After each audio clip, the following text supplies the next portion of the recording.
On the night of February 28, 1986, the Prime Minister of Sweden was shot dead on a public street in Stockholm. He was walking home from the cinema with his wife. He had no bodyguards. He had no security detail. The most powerful man in Sweden was completely unprotected on a busy city street at 11 p.m. on a Friday night. His wife was standing next to him when the bullet hit. She was also shot but survived. The killer walked away into the Stockholm night and was never caught. What followed was one of the most disastrous murder investigations in modern history. Evidence was mishandled from the first hours. The crime scene was not properly secured. Witnesses were ignored or interviewed days later when their memories had faded. A man was eventually convicted of the murder and spent years in prison before being acquitted on appeal. The case was officially closed in 2020 with a suspect named. He was dead and could not be prosecuted. Nobody has ever been convicted of killing Olof Palme, and the questions surrounding his death have never been fully answered. Olof Palme had been Prime Minister of Sweden since 1969, with a brief interruption in the late 1970s. He was one of the most prominent left-wing political leaders in the Western world. He had openly criticized the United States over Vietnam, calling the American bombing of Hanoi a form of torture and comparing it to historical atrocities. The Nixon administration had briefly broken off diplomatic relations with Sweden in response. He had criticized apartheid in South Africa at a time when many Western governments maintained economic relationships with the regime. He had supported Palestinian rights and maintained contacts with the PLO at a time when that was deeply controversial in the West.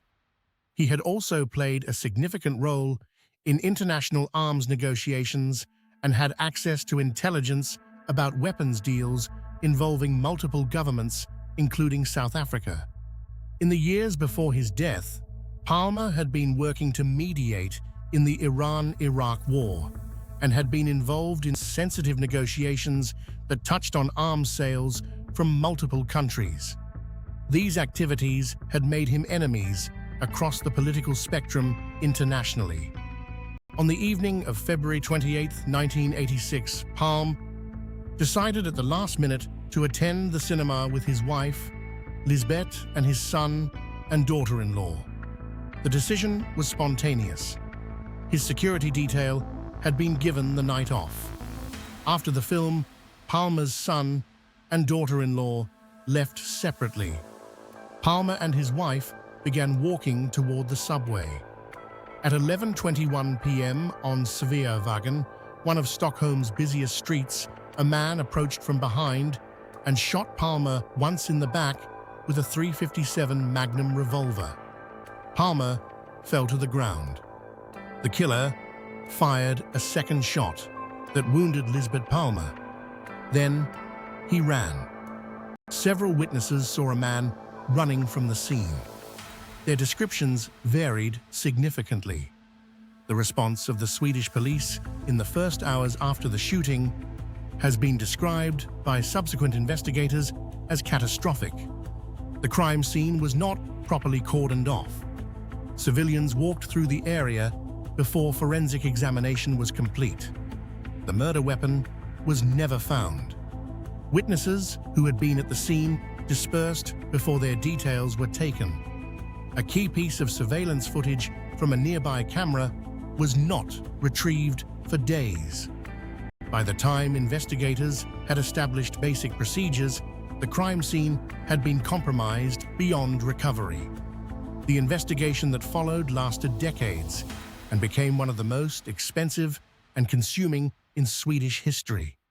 Over the years, investigators pursued multiple lines of inquiry. A Kurdish separatist group called the PKK was investigated extensively based on information from a controversial informant. The investigation consumed enormous resources and produced nothing. South African intelligence was investigated because of Palme's prominent opposition to apartheid. Evidence emerged that South African agents had discussed Palme as a target, but no direct link to the assassination was ever established. The CIA connection has been the most persistent and controversial theory. Palme's outspoken criticism of American foreign policy and his involvement in sensitive international negotiations had made him a significant irritant to American intelligence. Documents released under Freedom of Information Act requests in later years showed that the CIA had maintained extensive files on Palme. The nature of those files and what they contained has never been fully disclosed. In 1988, a petty criminal named Christer Pettersson was arrested for the murder. He was convicted in 1988 based primarily on the testimony of Lisbeth Palme, who identified him in a lineup. He was acquitted on appeal in 1989 when the court found the evidence insufficient. He maintained his innocence until his death in 2004. Whether he was the killer has never been definitively established. In June 2020, Swedish prosecutors announced they were closing the investigation. They named a man called Stig Engström as their primary suspect. Engström had been at the scene that night and had given contradictory accounts of his movements. He had died in 2000. Because he was dead, he could not be prosecuted. The Swedish prosecutor acknowledged that even if Engström had been alive, the evidence against him would not have been sufficient for a conviction. The case was closed. No conviction. No definitive answer. No justice. Lisbeth Palme, who was standing next to her husband when he was shot, died in 2018, never having seen anyone convicted of his murder. The question Olof Palme's assassination forces you to ask is not whether a politically inconvenient leader can be shot dead on a public street in a stable Western democracy. The question is whether the catastrophic failures of the investigation in the first 24 hours were the result of incompetence or something else entirely, and whether a case that has never been solved after nearly 4 decades was ever meant to be solved at all.